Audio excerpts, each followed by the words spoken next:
Why is Shishak in this? What does he contribute? What does he do? What it's not like Hiram. He did something, and or Queen of Sheba. The other people we looked at, Goliath. What does he do? What is he in here for? What does he contribute? What can we? What 5 things? Okay, the hand of God. Okay, God used him to, in a sense, judgment against Judea and Israel. Solomon mainly. Solomon just left his first love, which was supposed to be God, which is a lesson for us to think about right there. He left he left the love of God. He broke God's commandments, marrying a lot of foreign women, and they led him astray just like God said he would do. He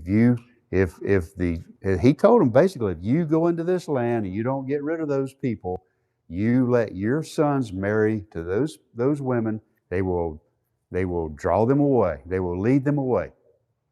Now we got the smartest man in the world, and he marries the foreign women, and they led him away. You think if any person alive would have been able to see this coming, it would have been Solomon. But you know what? What's the old saying they go about? What's love? Love is blind. Yeah, that's and he wasn't really in love with these women. They were political marriages more than anything, But it's still just like I'm thinking of Samson, Delilah. Keep just hammering on the guy. Just hey, come on, what? Just won't you tell me you lie to me? Oh, you don't love me. And I can imagine Solomon's getting this also.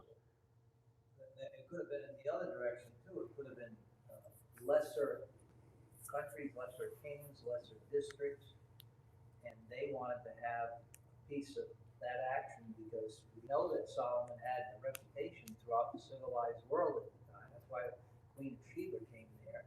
Yep. And so there may have been a lot of things from the opposite side. There might have been kings or dignitaries or whatever that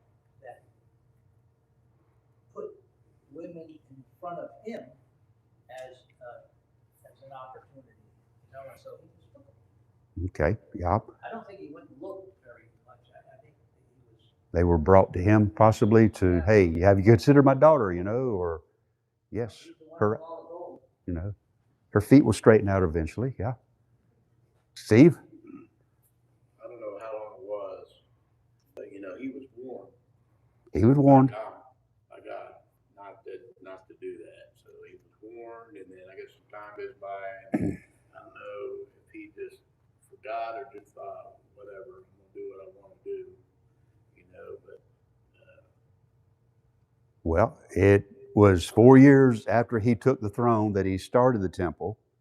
The temple was built in 20 years. That puts it 24, and I think it all fell apart after the temple was built, because he had the temple built, he had his house built, he had his Egyptian princess wife, a house built for her, and I'm sure the other 699 wives had to have something built, so it was probably after the 24th year, and he only reigned for 40 years. So I can't do that math, 16, 24 and 14. No, 24 and 16 is, I hope, 40. Y'all do the math. I can't do that math standing up. That's sitting down kind of math. Well, he had one other thing to consider is that he had everything. He had all the wealth he ever wanted. Remember, he said, I think in Ecclesiastes, he said it's all chasing after the wind. He realized that there was nothing he couldn't have. He had all the wives he ever needed. He had everything he needed. He had this huge throne. He had everything. People begging to see him. He had wisdom. He had all that. And so maybe that just all went to his head. Just when you have everything, he finally came to his senses when he wrote Ecclesiastes. He said he came to his senses. He said he tried everything. Yep. There's nothing new under the sun. And when he got finished, it's all vanity. It's temporary. At the best, it's temporary. Yes. It's what was I doing the other day? Might have been me and you talking about, it's temporarily ours. Property, a house, a car, life in general is temporarily, and then it's gone. You're not here. You're not just. And what did Solomon say? It's like a vapor. And that's just, poof, you're gone. And that's the end of it. Now you standing before God, facing God. So yeah, you think, well, I'll live. I might live to be 80 if I'm real lucky. I'm almost there now. Yeah.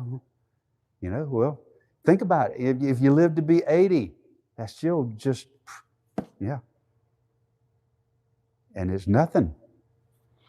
So here's. I think of it this way: I'll be as rich as Donald Trump in just a couple of decades. We'll both have the same exact amount. Yeah. According if you outlive him. Yeah. Well, you're right. Once how much did he take to the grave? Nothing. He left it all behind. It doesn't matter. It doesn't matter what you've got now. You're going to leave it. No disrespect to any billionaire. I'm just saying. No. What's it all for? You can't take it with you.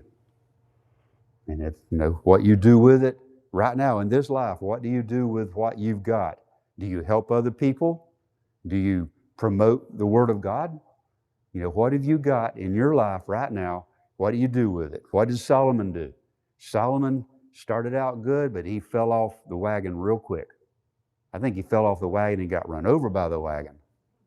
Basically, he was not following God. He was following himself. So here's Shishak, Egypt. 5 years after Rehoboam takes over from Solomon. This is Solomon's son. You're going to be the king. 5 years after that, everything starts falling apart because what was the main reason Rehoboam fell apart? He listened to his peers instead of older, wiser. But don't have to be older, wise, just wiser people in general. Yeah. But it was the older, wiser people and the young people. Oh man, you think your dad was tough. Wait till he gets a hold of you. Yeah. He should have gone to the high priest with the ephod. Any big decision he's got to make. But instead he asked his buddies. Ask his buddies, and the buddies will, go get him. Go get him. You can be you think Solomon was tough? This guy's going to be even tougher. Yeah, you think you had it bad under Solomon? His little finger was like, yeah. I just apologize to Eric because I got to back up on this, and I probably have read this too many times, but it's to me shocking in Deuteronomy chapter 17 and verse 16, I think it is, verse 17. It describes Solomon exactly, commanding the king not to multiply wives to himself, not to multiply gold to himself, not to multiply silver to himself. And horses? Right. Yeah. And we have a phrase where we're almost like a cliche and we don't really mean it.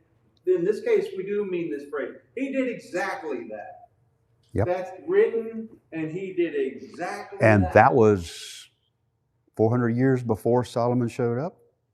Was it from roughly about 400 years from the time they walked in Canaan, the time the judges ended and Saul took over? That was predicted 400 years before he showed up, and they did exactly what God said he would do.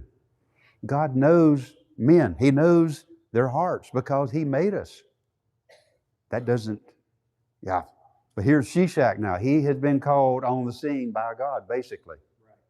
You're going to, somebody put it in his head, I think I'll go over there. Why would he go to Egypt? Why would he go to Israel and Judah at this time in history?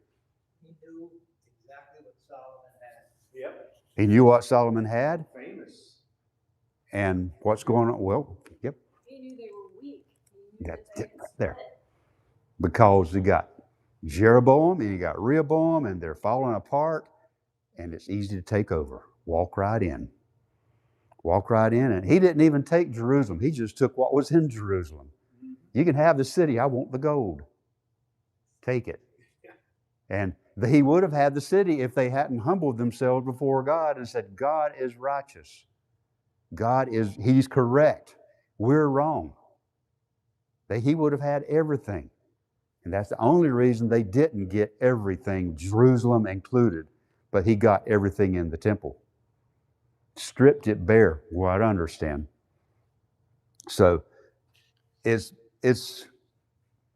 was good kingship. It was good politics. You see a country over there that's fallen apart, the wisest man, the strongest man in the leadership in the world. David was strong. Solomon was even better. And they're bickering. They're fighting amongst themselves. He's trying to kill Jeroboam. He knew about that because Jeroboam run to his country. He runs to Shishak and said, protect me.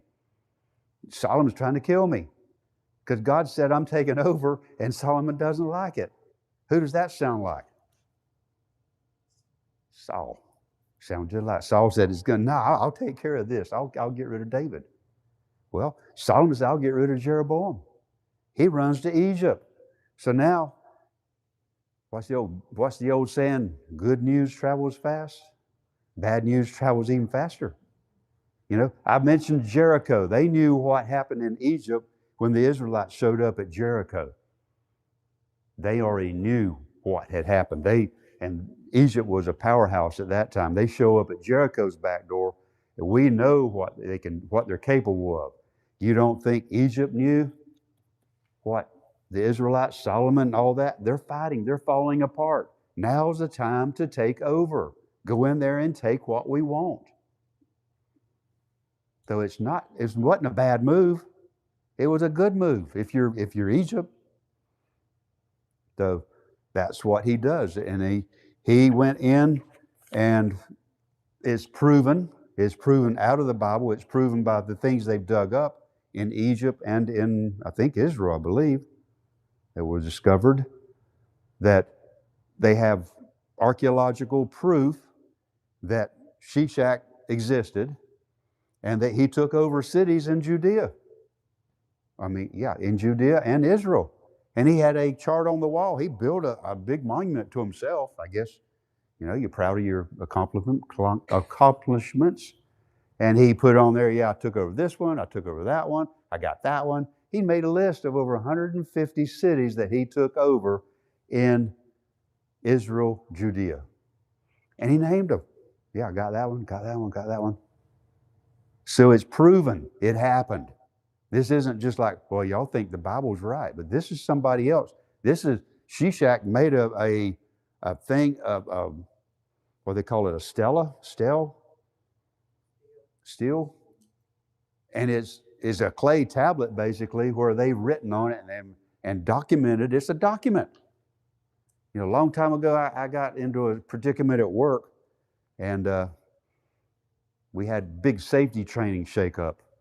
And one of the big shots went inside the boiler, and he wasn't supposed to go in the boiler without signing in. And smart aleckly me, I go outside and I look on the chart, and he didn't sign in. Well, I got him. We'll fix him. So I went and told the boss man about it. And the boss man, the other boss man, one of them didn't care for me. See, your job is to get in there and you do what you're supposed to do. You never mind what this man's doing. Well, he broke safety protocol. So I wrote a letter. I went home and I was mad. I wrote me a letter to whom it may concern. I made like 4 copies. I sent it to the big shot that was guilty, sent it to my boss man, the other boss man, about 4 different people. And I made the comment, I thought safety was everybody's concern. If that's, because I was a safety crew leader at the time. And I said, if that be the case, then I'll resign from being a safety crew leader, because if that's the way it works, I don't want to be a part of it. And I handed it to my boss man. And 30 minutes later, I'm sitting in the office. And he told me, he said, this is what reminds me of this. He said, when you write it down, they can't ignore it. It's like a shot across the bow. That's the words he said. Jack. He said, they can't ignore it when they put it on paper and you hand it to them. He said, you can mouth off all you want. They can ignore that. But when you write it down, they can't ignore it because now it's a document. That's what this is here. Shishak documented what he did. You can't argue with that. So in the end, the guy that was guilty, he apologized. He said, I was wrong. So yeah, I got but it's just documents. That's what this is. They got clay tablets they've dug up, and this is documenting what the Bible said happened. Like we need that, but it confirms. You got your hand up. What? I don't want to take all your time, but I just this is one of those Hollywood moments, by the way. Raiders of the Lost Ark. Okay. Yeah. They're trying to find the Ark of the Covenant, right? Right. And they know the Bible says that Shishak took everything out of the house of the Lord and out of Solomon's house.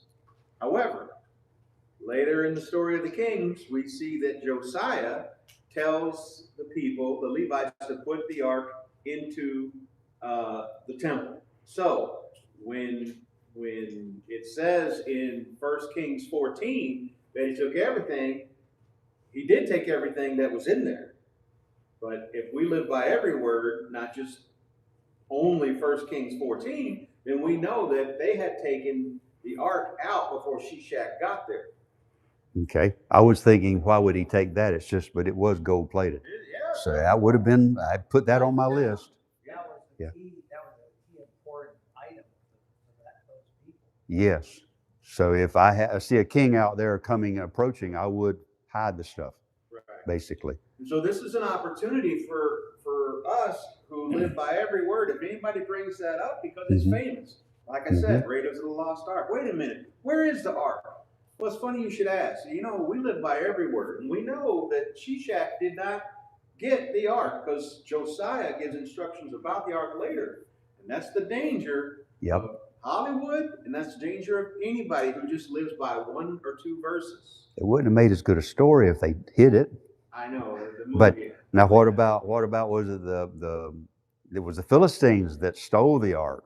Yeah. And put it in their temple, and that didn't work out real good for them either. So he did Shishak a favor by take it home, send it away, just put it on a trailer and let it go. I don't want it in the house anymore. Right. It wasn't real. That would have been a better movie right there.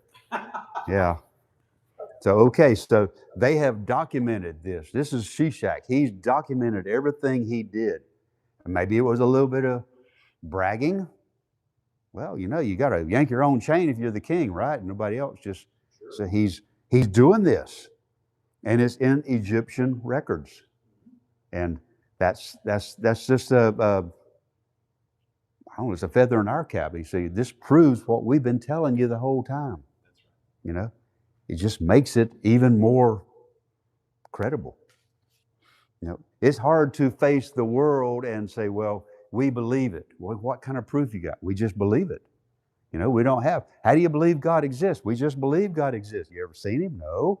But I can look around me and see his handiwork. But that's not what the people of the world want to see. They want to have some kind of document. That's what we've got there with Shishak. That's right. So, yes, he said he inaugurated, on page 78, said he inaugurated several major building programs in the different cities but he had his eye on Israel for some time. And he did take Jeroboam in for, I guess it would have been, close to 5 years, 4 years, once Rehoboam takes over, and then the time it gets settled and the dust kind of settles down, that Jeroboam's going to be of the northern kingdom. So, but they do have all these two different pieces of evidence that shows that it was done. I like what the footnote on page 79 there. He made the comment that Shishak's campaign, his son Orskan took the throne, and he gave a huge amount of gold and silver, 383 tons of gold, to the temples of Egypt. So no doubt they think this is probably where it come from, the Israelite temple, or the Israelites. I don't know if he plundered all of Jerusalem or just the temple. It sounded like it was just the temple. He didn't take over the city. He did not take the city down. The city existed, the city continued to exist, but the temple was basically stripped. So 383 tons of gold. And then his grandson, I think, was said to be buried in a solid silver coffin. You know, if you look at some of these stories in the Old Testament, maybe, I don't know if this one, but the MO of a thief is basically to get riches. And so if Shishak went into Jerusalem, he doesn't need a city. No. He doesn't need a city. All he wants is wealth. And wealth is at that time, it could have been in animals. There was obviously it's an agrarian society, so there is wealth in animals. But he probably didn't want to take 5,000 whatever's with him. You got to feed them all the way back to Egypt. So he just packed away exactly what was the best. Well, it said he hit the temple and he hit Solomon's palace. That's where everything was, right there. And the other thing besides silver and gold is a lot of gems, precious stones. Yeah. So it's not a bad move on his part. It was just, I think it was brought about through God. That'd be the way to, we talk a lot about the providence of God. The providence, we pray to somebody going to have a safe trip, away and come back to us, Are we praying for a miracle? He's going to put a bubble around these people, and he's just praying that through providence of God that things will work out and they'll be safe and come home to us. We pray for somebody that's sick, through the providence of God. There's things that he provides and it can work out. But God also, in his providence, can bring a judgment about.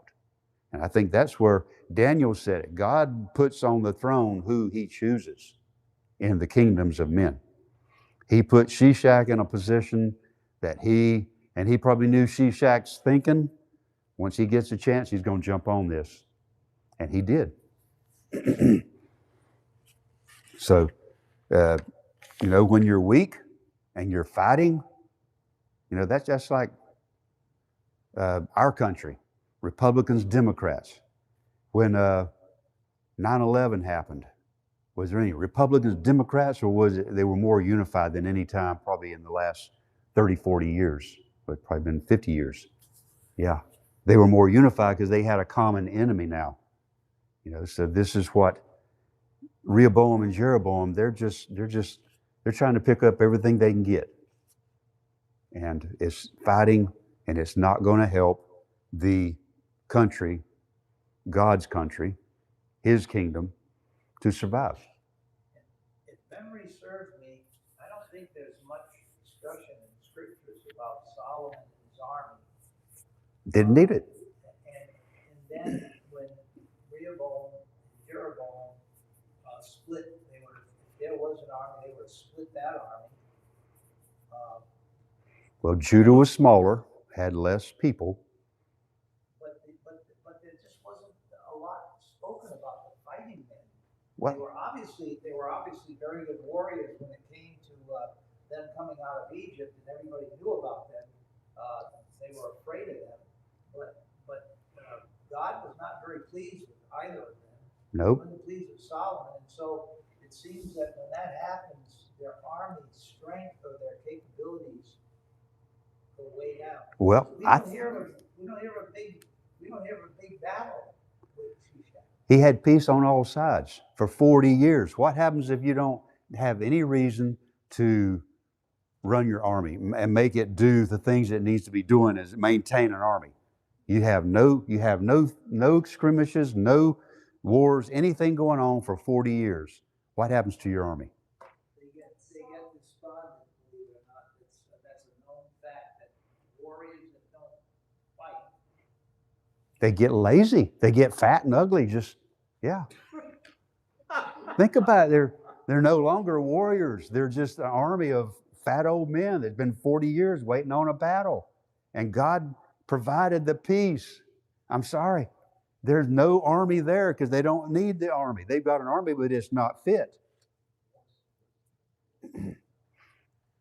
He figured that he had made a lot of diplomatic deals by marrying his enemies' daughters. Surely they wouldn't come and attack where their daughter lives. 383 tons of gold. Yeah, she may have to go. She may have to go. I'm sorry. Sorry, daughter. You're going to have to live in a slum of a palace now. No gold. Yeah, that's just, no.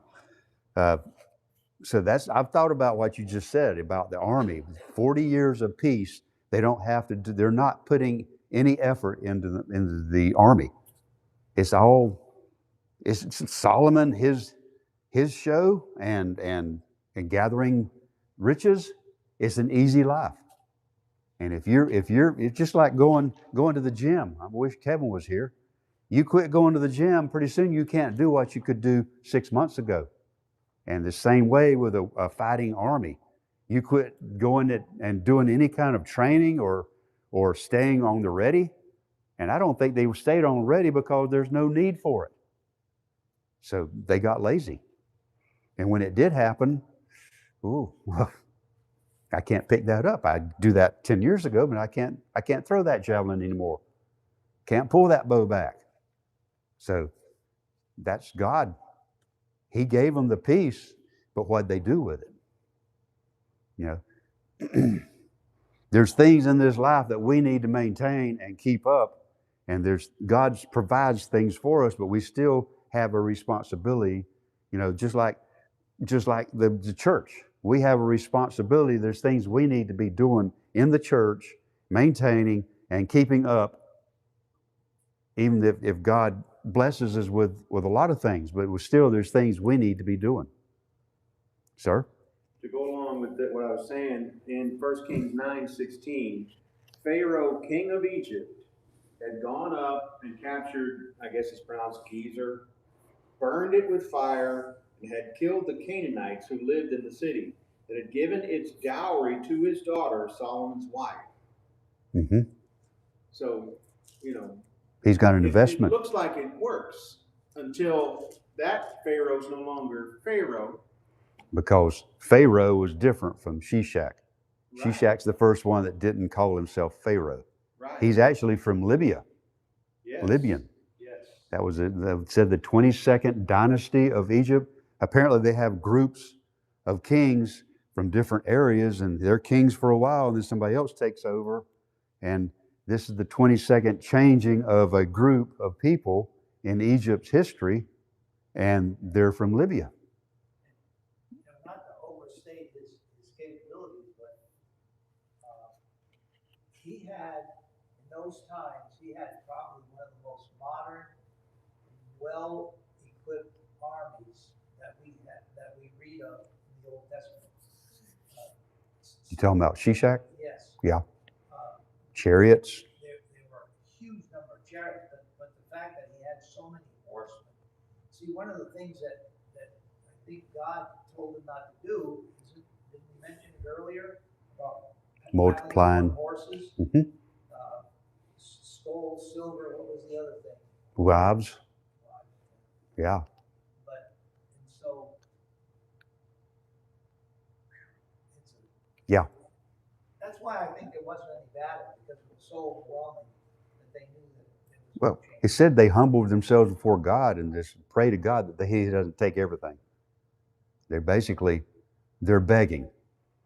And it turned, later on, one of the Judah kings gave a tour of the temple and everything he had, and the man come back and took it all. So yeah, it's just like, look what all I've got. And to bring it into modern times, I remember my uncle telling me that he was in the war. He was in the Second World War, but he said there were many stories of people who didn't believe in God, who got blown out of foxholes or shot or something like that, and they started praying. Yep. When things in life get completely out of our control, A lot of people turn to God. That's like throwing him the scraps, though. It's the only thing left, and they know it. That's we're created that way, and way down, everybody knows. Yeah. That's like I made a comment several years back, and Greg's eyes kind of bugged out when I said it. There's no atheist in hell. And Greg goes, what? I said, yeah, they all believe in God when you got there. I'm sorry. When you pass away and you raise your eyes up and you look and you realize, yeah, there was a God, and I did not obey him. It's just you're not going to say there's no God now. There's no atheist in hell. I'm sorry. Yes. So we don't have a competent king. We don't have a competent army. But we got a bunch of riches. That's about all they've got. So let's do the questions now. We got about 13 minutes if we hurry. Yes, the matching column A with column B. Who was the Egyptian god? Amun. Mm-hmm. Amun. Yes. And the Ethiopians, who were they called? What was the name for them? The Cushites, yes. And we hear of those. They heard of that country from the day they walked in. And even now, 400 years later, they're still around. All the other ones that he talked about getting out, push them out, get rid of them. They're going to be a problem if you don't. They didn't do it. And now they're a problem. Shishak's predecessor. How you say that again? Okay. And then Shishak's son was? Sorkin? Close enough for me, yeah. Or Sorkin. That's what I was thinking. And the Moabite king was Misha. Yes. So that's right there. You got the Ethiopians, the Cushites, you got the Moabites, you got the Egyptians. That's three right there that was mentioned when they walk into Canaan. They're still around. Saul was told to get rid of the Amalekites, wasn't it? Yes. Yeah, I didn't quite do that. It's almost. It's just, you got to do what God said. Number 6, which of these is true of Shishak? Oh, I missed that one. I got the first one. He was the first foreign ruler confirmed by extra biblical evidence, but he was also the first foreign king that was named. And he was also known for the conquest of Israel and all the above. So I missed it. What century was Shishak and Rehoboam's reign?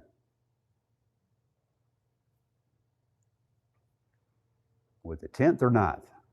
9th? What year is the 10th century? Would have been the 900s, wouldn't it?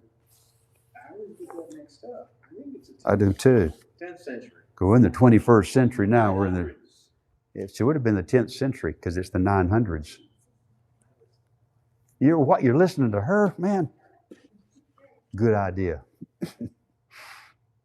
Why was Jerusalem not destroyed? Now there's a good question right there.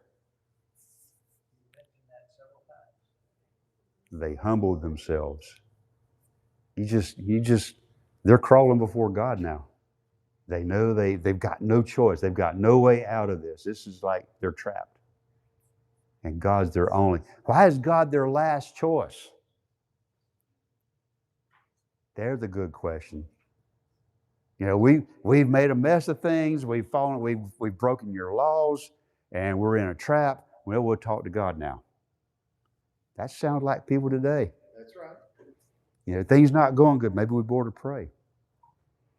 Somebody made a comment about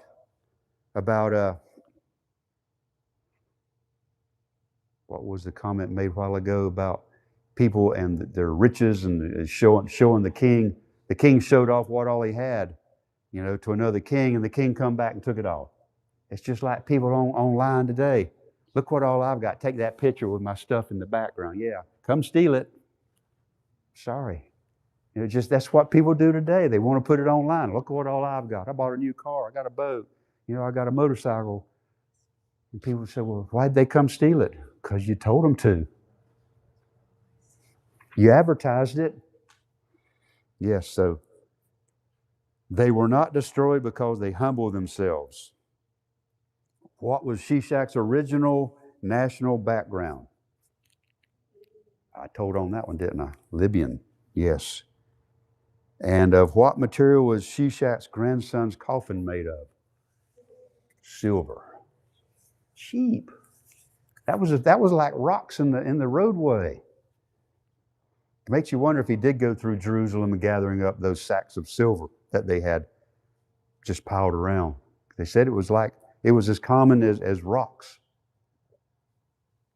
So he might have not go get the temple and go down. Silver was still mined back then. Silver wasn't found on the side of the road. But I think that's more of a what's the word I'm looking for? It's to show that there was so much gold that silver was hardly even thought about. But it certainly still was Well, yeah. There was much currency that was in. Silver was used as for bartering. Yeah, but it also said that it was as common as rocks and stones. That's in Solomon's. Yeah. That's in Well, Solomon's little area. But that's Jerusalem. And these are the people that walking into Jerusalem now. And it's only been 5 years since his son took over. There was plenty of silver, but I'll bet you they took it. They knew it. Oh, yeah. Now, let's not forget that silver is antibacterial. And so even back then they knew that it had a chance to help you. And they thought in the afterlife, the Egyptians did. So good health in the afterlife. I thought it was copper that was antibacterial. Well, they still use silver, believe it or not, wrapping people's limbs and stuff like that. They still do that today. But I'm sure they went through the city somewhat. They didn't take the city, but they cleaned it out as much as possible. Sure. If I see a bag of silver over there, well, I'm going to put it on my back and tote it out, put it on my horse, and we're going back to Egypt. Yes. The king won't care. Yes. Okay. Describe Shishak's relationship with Solomon and the Israelite nation. The relationship, I put strained. Opportunistic. Rivals. Yeah, rivals. He was wanting part of the trade that Solomon set up, all the trade routes. Sound like everything went through Solomon's place. They're wanting part of that, but it's also he sees the trouble between the two men. There's an opportunity to get some of that, so I feel opportunistic. Okay, how did Shishak come to power in Egypt? Marriage of kin. Okay. He married his daughter to the Pharaoh's son. Was it? Yeah, I think it was. And the Pharaoh passed away. Anyway, it was I think he took lessons from Solomon. Yes. God's providence works with the Gentiles too. So. True. You put who you want on the throne. Look at Nebuchadnezzar, Darius, all those. We already talked about some of them. They were put there by God. Some of them were talked about 150 years before they're born. God says it'll happen. Yes. How did Shishak anticipate the division of Israel in the early days of Jeroboam?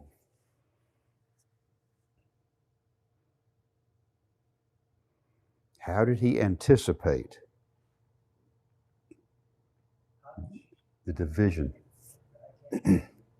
Well, first off, Jeroboam came to Egypt because Solomon's trying to kill him.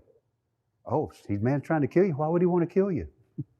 Well, he's losing his power, and I've been told I'm going to take over. It's just hard to explain, but man wants to kill me for some reason. Yes. So yes, it's he told him what's going on back in Israel. Jeroboam, why does he care? He's supposed to take over half of it, or the 10 parts of it. And the other 2 parts, 1 part's going to be for Rehoboam. So he's the Shishak, all he got to do is listen. Oh, I'm sorry to hear that. Yeah. Just be nice and listen and take notes. That's why I always said Shishak was a pretty shrewd character. Yep, he was. What was the saying in the military on the ships? Loose lips sink ships. Well, Jeroboam was a loose lips. He went to Egypt, and I'm sure he told everything he knew. And I'm sure Shishak listened. Okay, the Tel Dan's still important. How important is this in the study of the period of the Bible history? Is that the one that listed David, didn't it? The house of David, yeah, it appears. You know, they was talking a long time that, no, David didn't exist. There's nowhere around, but they've got him right there. Found it. You know, it's almost like God says, well, I hid that there. They just haven't figured it out yet. But, you know, they keep talking. I'm going, yeah, there it is. There it is, their proof. You know, I had it there the whole time. You just guys weren't looking in the right place. So it's just, you know, God's control all of it. Now with new technology and all this new equipment that can detect situations under the ground like never before, it's just going to be more and more and more. I belong to that, whatever it is, archaeology society, I forget exactly the name of it. But they're coming up with things all the time. It's not over. Oh no, this is just. People are interested in what archaeology is pulling out of the ground. They definitely are. If it's the truth that's put in the ground, then it's going to come out. And if it ties with the Bible, they're real interested. And that's one of the things about who was it that wanted to have Jerusalem in a bird cage? He didn't lie about the fact that he didn't take over Jerusalem. Yeah, that was one of the other kings. Yep. Yes. Sennacherib, yeah. Sennacherib wrote a lot of things about what he did, but he told the truth about the fact that he left it out. But it didn't happen. Yeah. Okay, let me see.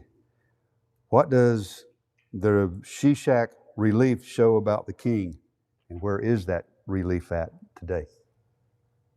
That's the other piece of the evidence that they found. It's pretty old too. I mean, since they found it, it was old when they found it, but it was found a lot earlier, I believe. It shows, 1926. I think it is 1928, but it shows the cities that he took over, that he captured.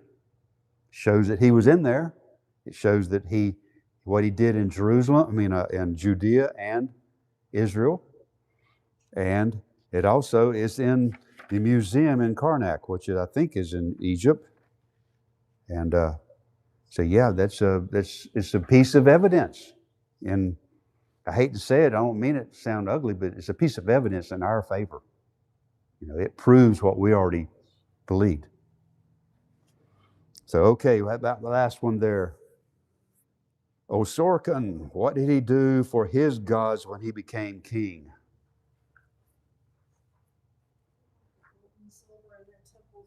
Yep, a lot of silver, a lot of gold. And did anybody figure out did Leo, you figured out how much 383 tons of gold was worth? It was a bunch. Yeah. So that's just amazing that they say, where did he come out with that kind of gold all of a sudden? And his dad just left the temple, several years before. So it kind of.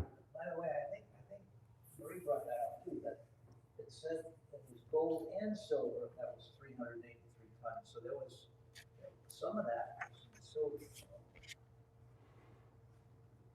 Okay. Yes. Okay. Even if it was half and half, that's still a bunch of gold and a bunch of silver. So, okay. Well, we're going to start with Jezebel. No kin. And I'll remember that. And that is Sunday morning. Any other comments or questions?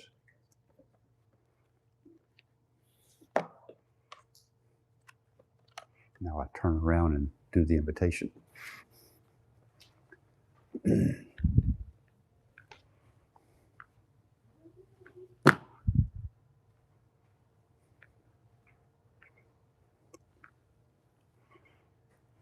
I think I figured up I've got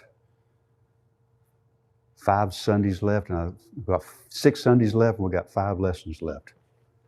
So I may have to stutter a couple of days.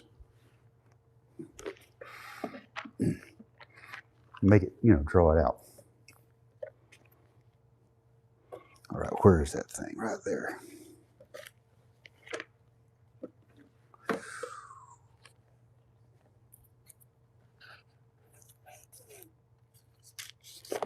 Okay, well, I got an invitation now, so I just put on my other hat now and do that.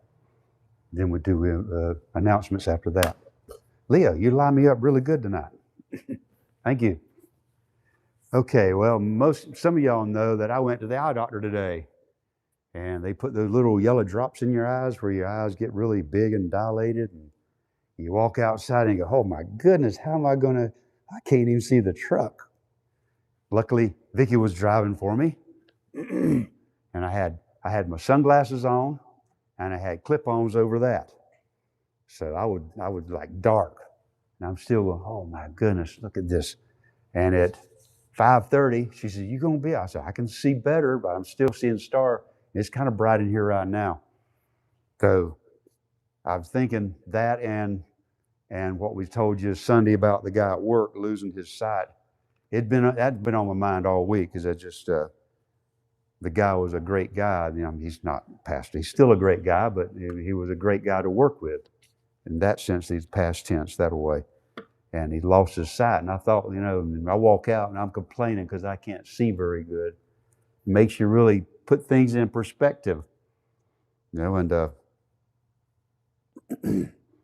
I thought to myself, well, I want to do something on being blind, the invitation. And there's a lot of blind people in the New Testament. Jesus took care of them. Peter and Paul, different ones that there wasn't a Braille society. There wasn't anything. If you went blind, you were begging. You're in a world of hurt. You're sitting on the side of the road begging for whatever comes your way. And but there's different kinds of blindness, I've found out. So I want to read Matthew 13. Start with verse 10. Matthew 13, verse 10. And the disciples came and said to him, why do you speak to them in parables? Jesus answered them, to you has been granted to know the mysteries of the kingdom of heaven, but to them it has not been granted. For whoever has, to him more shall be given, and he will have an abundance. But whoever does not have, even what he has shall be taken away from him.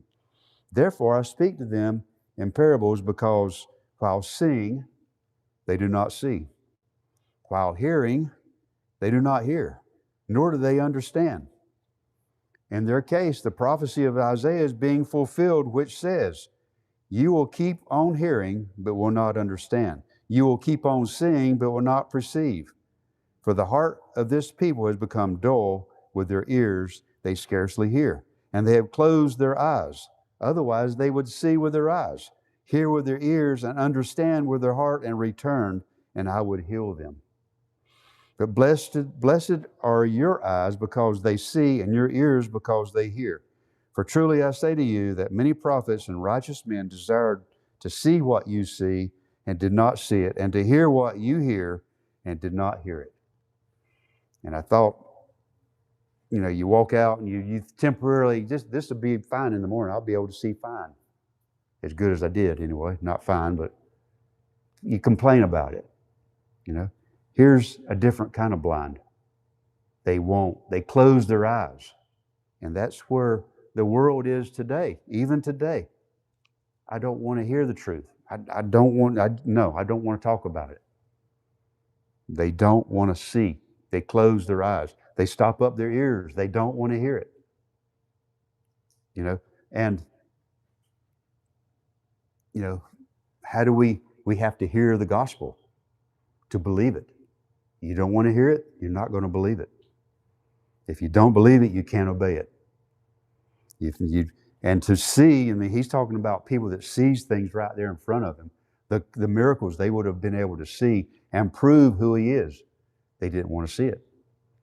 And they would close their eyes, basically.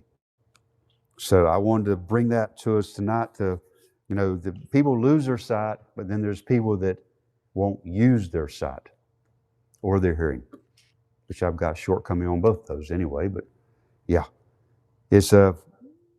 we have to be able to see, willing to see, and willing to hear, and open our minds and our hearts and obey what God said to us, told us to do. So that's the invitation. We've got a song. You the song leader? Or am I the song leader too?